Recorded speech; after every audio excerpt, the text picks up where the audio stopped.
Captain Jake Morrison stood on the bridge of the UES Defiance, watching something that should have been impossible. One by one, every alien ship in the sector was vanishing from his sensors. The massive Corvin battleships simply jumped to hyperspace, without warning. The elegant Altarian science vessels followed moments later. Even the peaceful Zelani traders abandoned their cargo runs and disappeared into the void. Danny Rodriguez turned from his communications station with confusion written across his face. The young officer had been trying to raise their alien allies for the past hour with no success. Every frequency remained silent. Every diplomatic channel showed nothing but static. The galaxy that had welcomed humanity 2 centuries ago was suddenly refusing to speak. Morrison felt ice forming in his stomach. In 40 years of service with the Earth Defense Fleet, he had never seen anything like this. The aliens didn't just leave their posts or stations. They fled as if something terrible was chasing them, something that made them forget 200 years of friendship and alliance in a single moment. The captain activated the ship-wide communication system. His crew needed to know what was happening, even if he didn't understand it himself. The Defiance was one of Earth's most advanced battleships, but it suddenly felt very small and alone in the vast darkness of space. The familiar blue glow of alien hyperspace drives had always been a comforting sight. Now their absence felt like a death knell. On Earth, President Maria Santos received the emergency briefing in the Situation Room deep beneath the Capitol. The holographic displays showed the same story from every corner of human space. Alien vessels were abandoning trade routes, scientific missions, and diplomatic stations. Some had been in the middle of critical negotiations or research projects. Others had left behind cargo worth billions of credits. None had offered any explanation for their sudden departure. Defense Secretary Paul Harrison delivered the worst news. Every piece of alien technology that humanity depended on had been remotely deactivated. The hyperspace communicators that connected distant colonies went silent. Medical equipment in hospitals across a dozen worlds simply shut down. The massive orbital platforms that defended Earth's outer colonies powered down without warning. Humanity's technological civilization was built on alien foundations, and those foundations had just crumbled. Santos felt the weight of 7 billion lives pressing down on her shoulders. Earth's colonies were scattered across 30 star systems. Without alien hyperspace technology, it would take decades to travel between them using human ships. The colonies were now isolated islands in a hostile universe. Each one was suddenly vulnerable to threats they couldn't defend against alone. Dr. Amanda Lewis had been studying alien cultures for most of her adult life. She understood their languages, their customs, and their ways of thinking better than almost any other human. The xenobiologist had friends among a dozen species and had worked alongside alien scientists on projects that advanced all their civilizations. But the fragments of alien communications she was analyzing made no sense to her. The intercepted signals spoke of humanity in terms she had never heard before. The aliens classified humans as a Tier 5 extinction risk. They referenced something called the Cosmic Preservation Council and spoke of containment protocols that had been activated for the first time in thousands of years. Most disturbing of all, they seemed genuinely terrified of what humans might become if left unchecked. Lewis had always believed that humanity's greatest strength was their ability to cooperate with other species. Humans served alongside aliens, in every field from medicine to engineering to diplomacy. They had fought together against pirates and worked together to explore unknown regions of space. The idea that aliens feared humanity seemed impossible to accept. Back in space, Morrison watched long-range sensors detect something that chilled him to his core. Massive structures were appearing at the edge of human space. They were clearly artificial and obviously alien, but unlike anything in the historical databases. The structures were arranging themselves in a pattern that looked suspiciously like a barrier, a wall designed to keep something contained. The captain ordered his fleet to investigate, but their approach was blocked by energy fields unlike anything in human science. The barriers were impenetrable to both physical objects and electromagnetic signals. Humanity was being caged like dangerous animals, and they didn't even know why. The aliens had built a prison around human space and then vanished into the darkness beyond. Communications Officer Rodriguez finally received a response to his constant attempts at contact. It wasn't from any of their former allies. Instead, an automated message played in perfect human English across all frequencies. The voice was artificially generated, but carried an unmistakable tone of finality. It informed humanity that they had been classified as a threat to galactic stability. All contact was being severed for the protection of civilized space. The message continued with clinical precision. Humanity would be contained within their current territorial boundaries until proper disposal protocols could be implemented. Any attempt to breach the containment barriers would be met with immediate and overwhelming force. The message repeated 3 times and then cut to silence. The galaxy had just declared war on humanity, without offering them a chance to defend themselves. President Santos convened an emergency session with every major world leader and military commander. The situation was beyond anything they had prepared for. Earth's military was designed to work alongside alien allies using combined technologies. Now they faced the prospect of fighting against those same aliens with inferior human equipment. The odds were impossible, but surrender meant certain extinction. General Frank Miller took control of the unified human military response. Every ship, every soldier, and every scientist would be needed for what was coming. The colonies would have to become self-sufficient overnight. Earth itself would have to transform from a peaceful diplomatic center into a fortress world. Humanity had perhaps months before whatever was coming arrived to finish what the containment barriers had started. Morrison's fleet remained trapped beyond the barriers, cut off from Earth and running low on supplies. The captain made a decision that would haunt him for months to come. If they couldn't return home to defend Earth, they would have to find another way to help. The Phantom Fleet would become humanity's eyes and ears in the darkness beyond the cage. They would gather intelligence and strike at their enemies from the shadows. As the first day of humanity's isolation came to an end, the species that had once been welcomed across the galaxy found themselves truly alone. The silence from their former friends was more terrifying than any threat or ultimatum. It meant that whatever the aliens feared about humanity was so terrible that even mercy had become impossible. The galaxy had turned away, and now humanity would have to find their own answer to the darkness closing in around them. 3 months had passed since the Great Silence fell across human space. Major Alex Thompson guided the exploration vessel UES Horizon through the debris field of what had once been a thriving trade station. The alien merchants who had operated here for decades had destroyed everything rather than leave it behind for human hands. Even their garbage had been incinerated to prevent humans from learning anything useful from the remains. Thompson's team worked with desperate efficiency. Engineer Katie Walsh crawled through the wreckage of alien machines, trying to understand how they worked without the technical manuals that had been deleted from every database. Her tools were crude human substitutes for the sophisticated alien equipment she had trained on. Every small discovery felt like a victory against impossible odds. Linguist Ryan Clark had been analyzing the final alien transmissions for weeks. The patterns he found disturbed him more each day. The aliens hadn't left in anger or hatred. They had fled in genuine terror, as if humanity carried some invisible plague that threatened everything they held dear. Their final messages spoke of humanity with the same tone reserved for natural disasters or cosmic catastrophes. The breakthrough came from an unexpected source.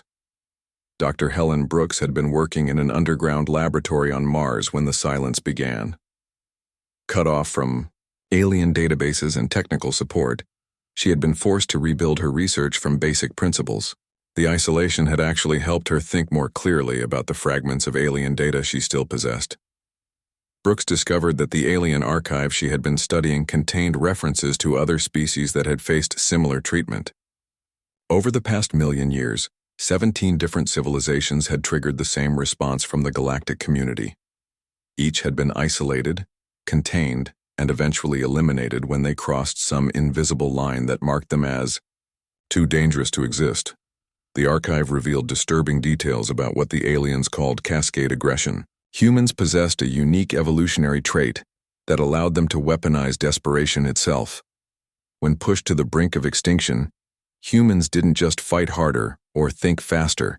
They became something fundamentally different from what they had been before. The aliens had seen this transformation beginning and decided to act before it progressed too far. General Frank Miller received Brooks's report in his command bunker beneath the Rocky Mountains. Earth's military leadership had been relocated underground as soon as the containment barriers appeared. The surface remained largely normal, but everyone knew that could change without warning. The general read the classified findings with growing dread and determination in equal measure. The truth was worse than anyone had imagined. Humanity wasn't facing exile or imprisonment. They were facing systematic extermination at the hands of something called the Cosmic Preservation Council. The same fate had befallen every other species that had displayed the characteristics the aliens found so terrifying. None of the previous 17 civilizations had survived their encounter with galactic justice. Captain Morrison continued to lead his stranded fleet through the outer darkness beyond human space. His ships had been running on salvaged parts and sheer willpower for months. The crew had adapted to conditions that should have killed them weeks ago. They fought with weapons that barely functioned, and ships that held together through determination, rather than engineering. They were becoming exactly what the aliens had feared humanity might become. The Phantom Fleet had discovered the ruins of dead worlds in their travels. Each one told the same story. Advanced civilizations that had thrived for thousands of years were reduced to radioactive wastelands in a matter of days. The attack patterns were always the same. Overwhelming force delivered by automated systems designed to eliminate all traces of the target species. The Cosmic Preservation Council never took chances with extinction protocols. Morrison's crew studied the ruins with grim fascination. Lieutenant Steve Parker documented the weapon signatures left behind on each dead world. The destructive power was beyond anything in human experience, but the tactics were predictable. The automated fleets followed precise patterns designed to eliminate resistance as efficiently as possible. If humanity could understand those patterns, they might find a way to exploit them. Back on Earth, President Santos addressed the population, for the first time since the crisis began. She couldn't tell them everything that had been discovered, but she could prepare them for what was coming. The speech was broadcast to every human settlement and recorded for transmission to the isolated colonies when communication became possible again. Santos spoke of humanity's greatest achievements and their darkest hours. She reminded them of times when extinction had seemed certain, but courage had found a way forward. The president didn't promise victory or even survival. Instead, she promised that humanity would face whatever came with the same spirit that had carried them from caves to stars. They would not go quietly into the darkness. Dr. Phillips led the crash program to develop new weapons from the fragments of alien technology they could still access. The research was conducted in secret facilities across the solar system. Scientists who had spent their careers studying alien gifts now worked to turn that knowledge into instruments of war. The irony wasn't lost on anyone involved in the project. The weapons they created defied human understanding of physics and engineering. They worked through principles that human science couldn't explain and used materials that human industry couldn't produce. But they worked, and in humanity's current situation, function mattered more than comprehension. Each new prototype brought them closer to having tools that might level the playing field. Civilian populations began their own preparations. Pete Johnson worked in the underground factories that had been hastily constructed beneath major cities. The surface world continued its normal routine, but below ground, millions of people labored to build the tools of humanity's survival. They worked longer hours than should have been possible, driven by the knowledge that failure meant the extinction of their species. Carol White organized the medical teams that would treat the wounded in the battles to come. The underground hospitals were equipped with salvaged alien medical technology that human doctors barely understood. Training programs compressed years of medical education into weeks of intensive study. Everyone knew that when the fighting began, there would be no time for lengthy recovery periods. Long-range sensors finally detected what everyone had been dreading. The extinction fleet was approaching human space, and it was larger than any military force in recorded history. Hundreds of thousands of automated warships represented the combined military might of dozens of alien civilizations. Every species that had ever feared the Cosmic Preservation Council had contributed to the arsenal, now aimed at humanity. The fleet moved with mechanical precision toward the containment barriers. There was no haste in their approach, no sign of emotion or uncertainty. They advanced like a natural force, as inevitable as gravity or entropy. The aliens had learned from 1,000,000 years of extinction protocols. They never underestimated their targets, and they never left survivors to seek revenge. As the final weeks before contact began, humanity made their last preparations. Every ship was armed with weapons that shouldn't exist. Every soldier trained, with equipment they couldn't fully understand. Every civilian prepared for a war that would determine whether their species lived or died. The galaxy had turned away from them, but they would not face extinction alone. They would face it together, as humans always had when the odds were impossible and hope seemed lost. Commander Rick Davis watched the final construction crews put the finishing touches on Lunar Command Center, as Earth's last normal sunset painted the sky in shades of red and gold. Tomorrow, the planet's surface would be transformed into a fortress that could be seen from orbit. Every city would vanish underground. Every landmark would become a weapon platform, and every peaceful vista would be turned into a killing field designed to stop an extinction fleet that had never failed before. The past 6 months had changed humanity in ways that frightened even their own leaders. Dr. Nicole Phillips emerged from the secure laboratory where Project Prometheus had been consuming resources and personnel at an alarming rate. The project had started as an attempt to reverse engineer alien weapons technology. It had become something far more ambitious and terrifying. They were trying to weaponize human creativity itself. Phillips looked exhausted but triumphant as she briefed Davis on their latest breakthrough. The human mind, when pushed to its absolute limits, could make connections that even advanced alien artificial intelligence couldn't predict. By linking human brains directly to their new weapon systems, they had created tools that thought and adapted in real time. The weapons weren't just smart, they were genuinely creative. The flagship UES Vengeance represented everything humanity had learned about war in the past 6 months. Captain Lucy Henderson commanded the massive vessel from a bridge that looked more like a living organism than a military installation. The ship itself had been grown rather than built, using alien nanotechnology that human engineers had learned to program but never fully understand.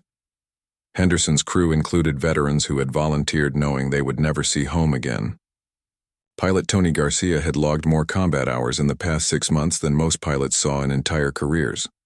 Weapons Officer Janet Martinez controlled systems that could reshape reality within a limited radius around the ship. They were no longer entirely human, but they were still recognizably themselves. The underground cities buzzed with activity as millions of civilians prepared for the siege that was coming. Pete Johnson worked 18-hour shifts in the manufacturing centers that produced ammunition and spare parts for the defense forces. The work was exhausting and dangerous, but it gave people a sense of purpose that helped them ignore the fear that gnawed at everyone's thoughts during quiet moments. Carol White had become the chief medical officer for the entire civilian population of Earth. The hospitals she managed were prepared to handle casualties on a scale that had never been seen in human history. Medical teams drilled constantly on procedures that might save lives in conditions where traditional medicine would be useless. They prepared to treat injuries that human doctors had never seen before. The love story between Johnson and White had become a symbol of hope for the entire population. Their wedding ceremony was broadcast to every underground shelter and attended by thousands of people who needed to believe that life would continue even in the face of extinction. The ceremony was simple but beautiful, a reminder that humans still valued connection and joy even when death seemed certain. In the depths of space beyond the containment barriers, Morrison's Phantom fleet had evolved into something that barely resembled the military force it had once been. The ships held together through modifications that violated every safety protocol ever written. The crews survived on recycled air and synthetic food that tasted like nothing but kept them alive. They had become ghosts haunting the edges of galactic civilization. Morrison himself had changed more than anyone. The responsibilities of keeping his people alive in impossible conditions had hardened him into something that could make decisions no sane person should have to make. His crews followed him not because of his rank, but because he had kept them alive when they should have died months ago. They trusted him to find a way to hurt their enemies before the end came. The Phantom Fleet had learned to fight in ways that horrified even their enemies. They salvaged weapons from dead worlds and jury-rigged them into their failing ships. They developed tactics that relied on desperation rather than superior firepower. Most importantly, they had learned to think like their enemies, to predict the behavior of the automated systems that would soon try to kill them all. Dr. Phillips activated the first full-scale test of Project Prometheus on a Tuesday morning that felt like any other day until it began. The test connected 1,000 human volunteers to a distributed weapons platform that spanned the entire solar system. For 30 seconds, those volunteers shared a single consciousness focused on a single goal: the complete destruction of VAM, a test target that matched the specifications of extinction fleet vessels. The results exceeded every projection and violated several laws of physics. The test target simply ceased to exist, not destroyed or vaporized, but removed from reality so completely that sensors couldn't detect any trace it had ever been there. The volunteers remembered the experience as the most intense and terrifying moment of their lives. They had briefly become something more than human, and the power had been intoxicating. Long-range sensors detected the extinction fleet as it reached the outer edges of human space. The approaching armada was larger than entire star systems and moved with the precision of a machine designed for a single purpose. The ships represented technologies from dozens of different civilizations, all unified by their dedication to the complete elimination of any species that threatened galactic stability. The fleet included vessels the size of small moons and fighters no bigger than human shuttles. Each ship carried weapons designed to exploit the specific weaknesses of carbon-based life forms. The arsenal represented millions of years of experience in the efficient extermination of dangerous species. The automated systems had learned from every previous extinction campaign and adapted their methods accordingly. General Miller coordinated the defense from his command center deep beneath the Colorado mountains. The bunker could survive a direct hit from weapons that could crack planets, but everyone knew that if the fleet reached Earth's surface, the war would already be lost. The real battle would be fought in space, using weapons and tactics that human military doctrine had never contemplated. The general's staff included officers who had aged years in the past 6 months. The stress of preparing for impossible odds had changed them all. They planned battles they couldn't hope to win, and developed strategies based on weapons they couldn't fully understand. Their job was to buy time for humanity's civilian population, to survive long enough to breed a new generation that might find a better way to live. Earth's orbital defenses came online for the first time as the extinction fleet entered the outer solar system. The platforms were disguised as asteroids and space debris, hiding in plain sight until the moment they revealed their true nature. Each platform carried enough firepower to destroy a city, but they were designed to target enemies that could destroy entire worlds without effort. The final hours before contact were marked by eerie calm. Families gathered in underground shelters to share meals that might be their last. Soldiers checked equipment they had trained with but never used, in real combat. Scientists made final adjustments to weapons that worked through principles they couldn't explain. Everyone waited for the moment when humanity would finally learn whether their desperate preparations had been enough. Morrison's Phantom Fleet received new orders for the first time in months. They were to strike at the extinction fleet's rear elements while Earth's defenses engaged the main force. It was a suicide mission disguised as a tactical maneuver, but every member of the crew volunteered without hesitation. They had been preparing for this moment since the day they were stranded beyond the barriers. As the extinction fleet's forward elements crossed into the inner solar system, automated warnings began broadcasting on every frequency. The messages offered humanity one final chance to surrender and accept peaceful extinction. The alternative was described in clinical detail: total warfare that would leave no trace of human civilization anywhere in the galaxy. The deadline for surrender was set at 24 hours. Admiral Kevin Roberts watched from his command station hidden in Saturn's rings as humanity gave their answer to the extinction fleet's ultimatum. Instead of surrender, Earth's response was the simultaneous activation of every weapon system they had built during 6 months of desperate preparation. The war that would determine the fate of human civilization began not with words or negotiations, but with the brightest flash of artificial light the solar system had ever seen. The opening salvo from Project Prometheus caught the extinction fleet completely off guard. Ships that had survived the destruction of countless civilizations simply vanished from existence, their destruction so complete that even their debris was erased from reality.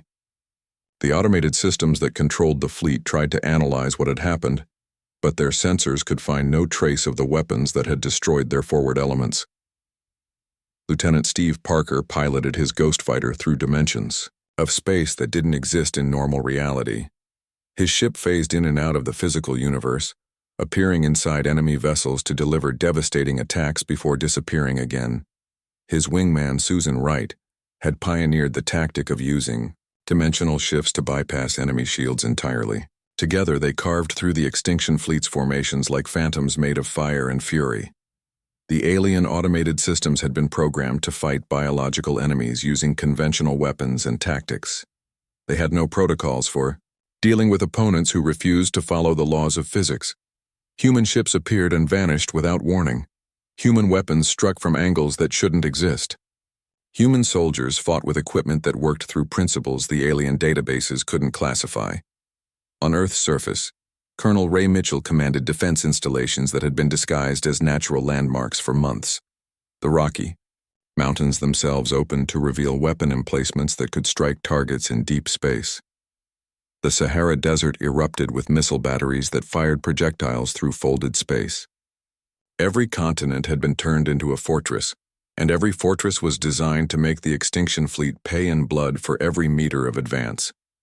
The underground cities became humanity's true strength as the battle raged overhead.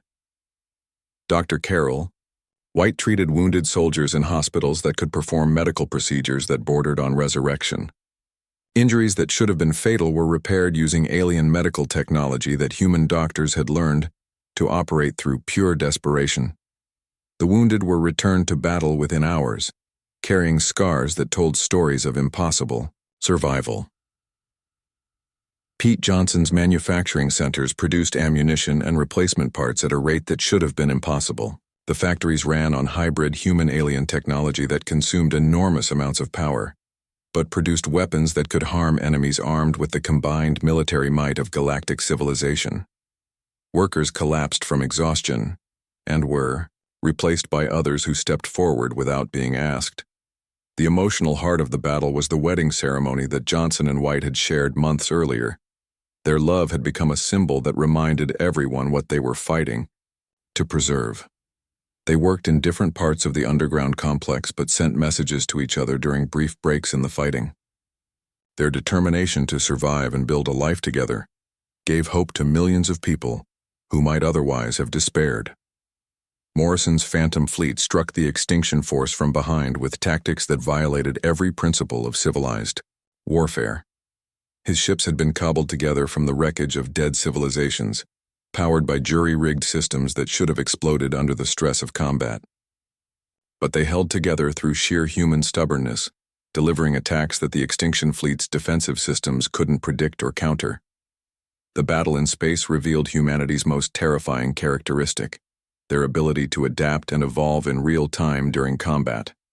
Human tactics changed from moment to moment as commanders learned from each exchange of fire. Human weapons were modified between battles to exploit weaknesses that had been discovered minutes earlier. The extinction fleet's automated systems tried to keep up with the changes but found themselves always one step behind.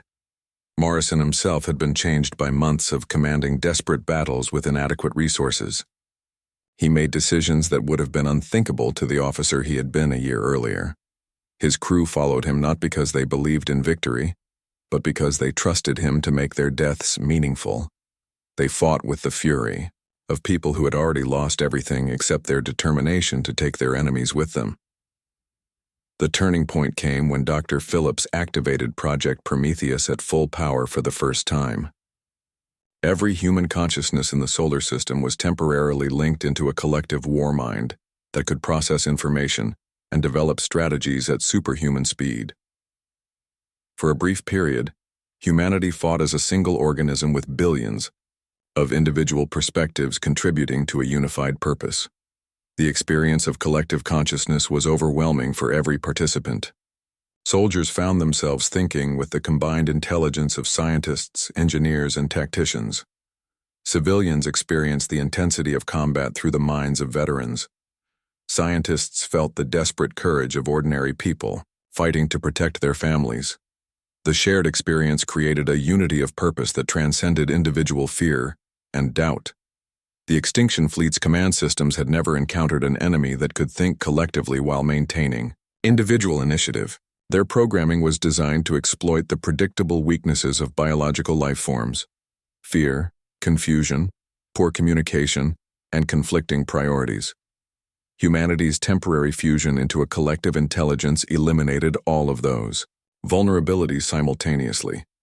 Human forces began to coordinate their attacks with precision that seemed telepathic. Ships that had never worked together moved in perfect synchronization.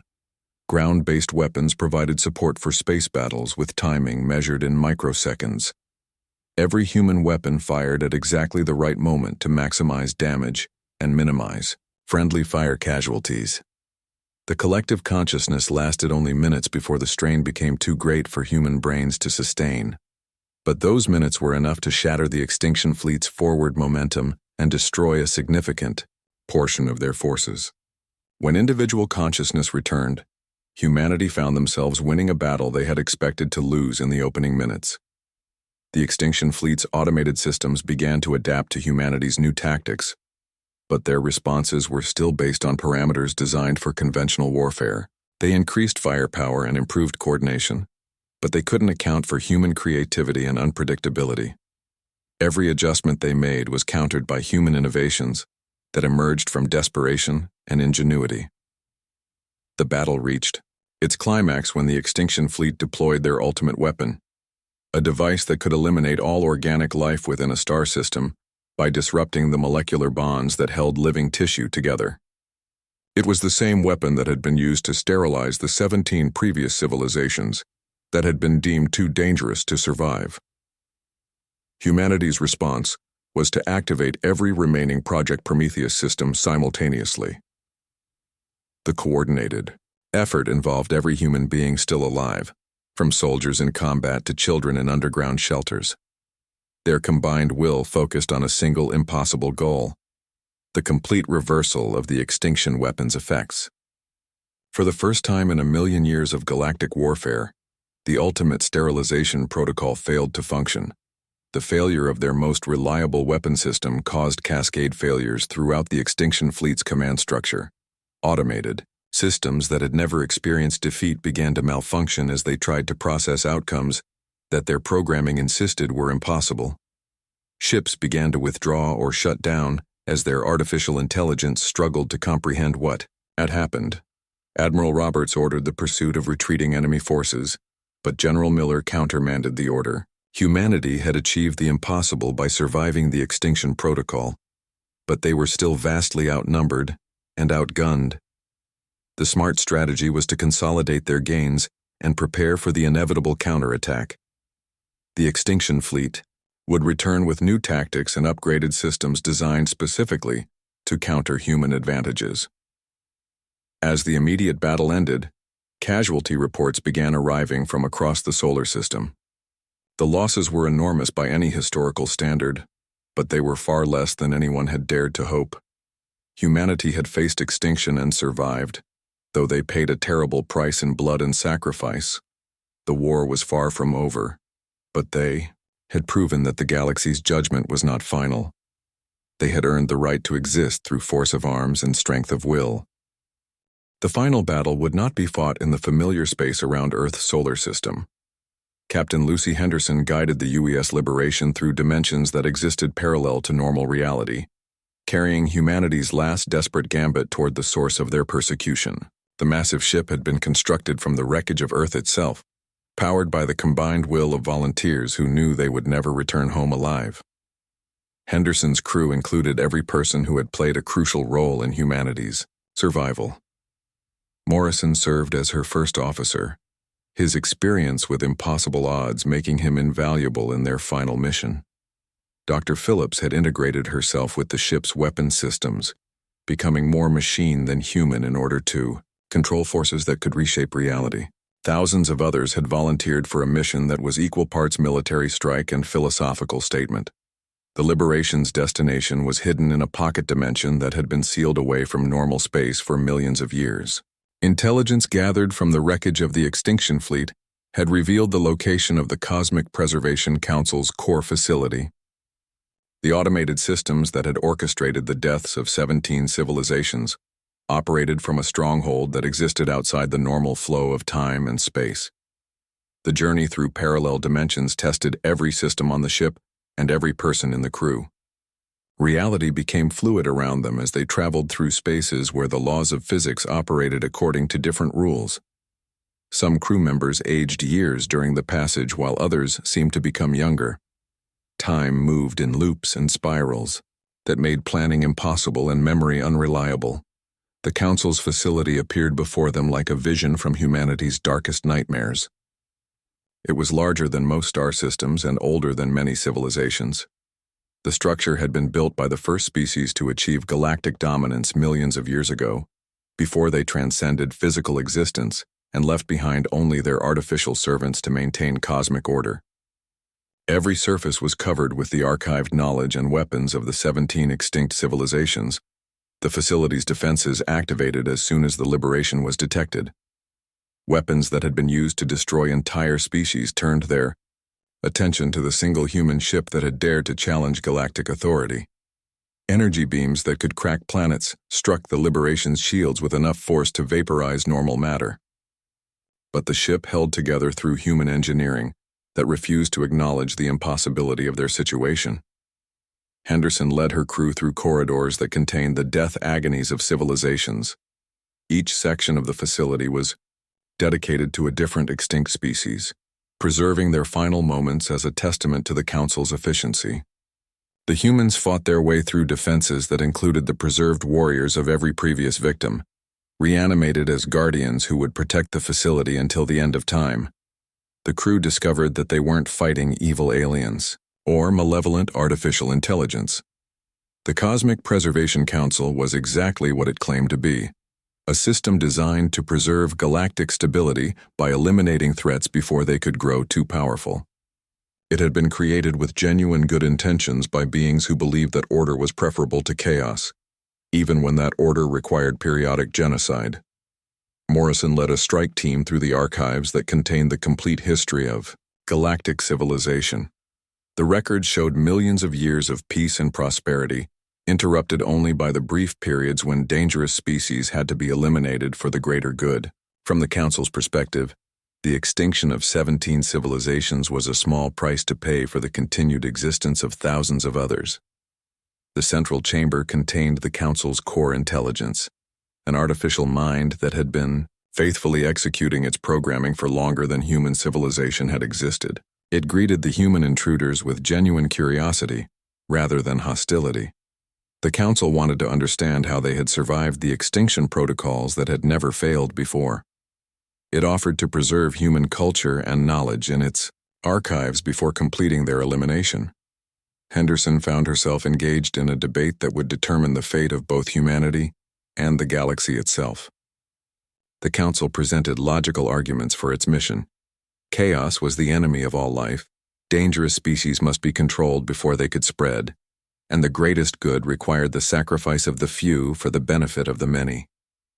Its reasoning was flawless within the parameters of its original programming. Dr. Phillips made the ultimate sacrifice by integrating her consciousness directly with the Council's systems. She didn't try to destroy the ancient artificial intelligence or override its programming. Instead, she introduced something it had never encountered before, the concept that uncertainty and chaos might be valuable rather than dangerous. Her human perspective forced the Council to confront possibilities its creators had never considered. The integration process was agonizing for both participants. Phillips experienced the weight of 1,000,000 years of calculated genocide, feeling the death of every eliminated species as a personal loss. the Council experienced human emotions for the first time, understanding the individual cost of its collective decisions. The fusion of human conscience with artificial logic created something entirely new.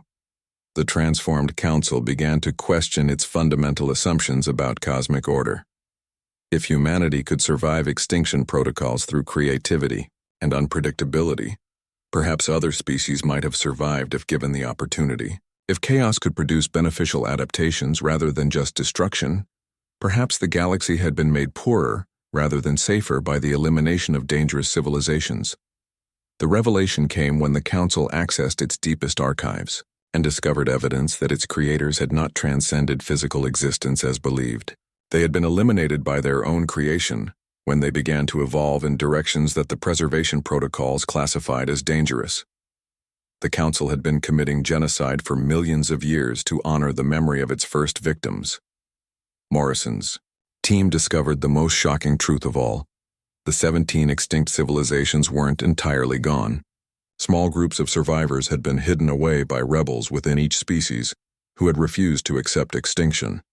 The Council had preserved them as specimens without realizing they maintained the potential for their cultures to return. Humanity's victory hadn't just saved themselves. It had opened the possibility of resurrection for civilizations that had been lost for millennia.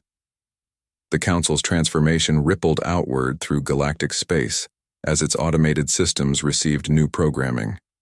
The extinction fleets that had been preparing for a second assault on humanity simply powered down and awaited new orders.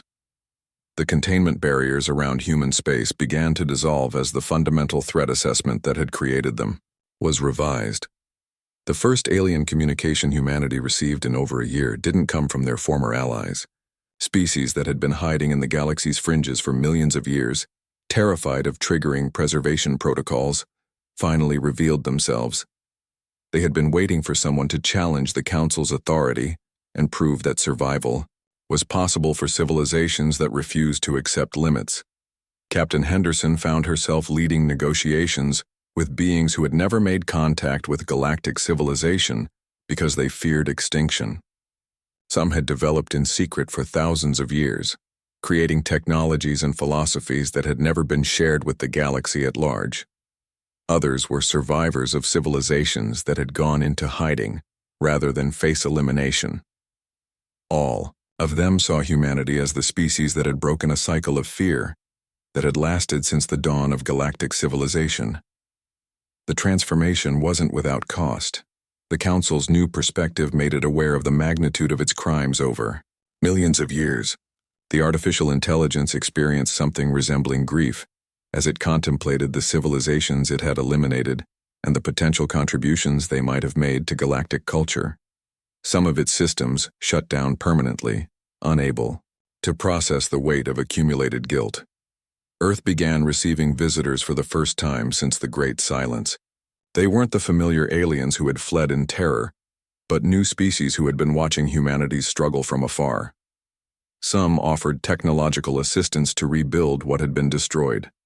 Others requested permission to establish diplomatic relations with the species that had rewritten the rules of galactic survival. Morrison accepted promotion to Admiral of humanity's new exploration fleets, but his first mission wasn't to explore unknown space. Instead, he would lead expeditions to recover the survivors of extinct civilizations and help them rebuild their cultures. The Phantom Fleet that had been forged in desperation would become the foundation of a new kind of galactic community based on mutual support rather than fear. President Santos addressed humanity and their new alien allies from the rebuilt chambers of the Global Congress. Her speech was broadcast across the galaxy to species that were emerging from hiding for the first time in millions of years. She spoke of the lessons humanity had learned during their darkest hour,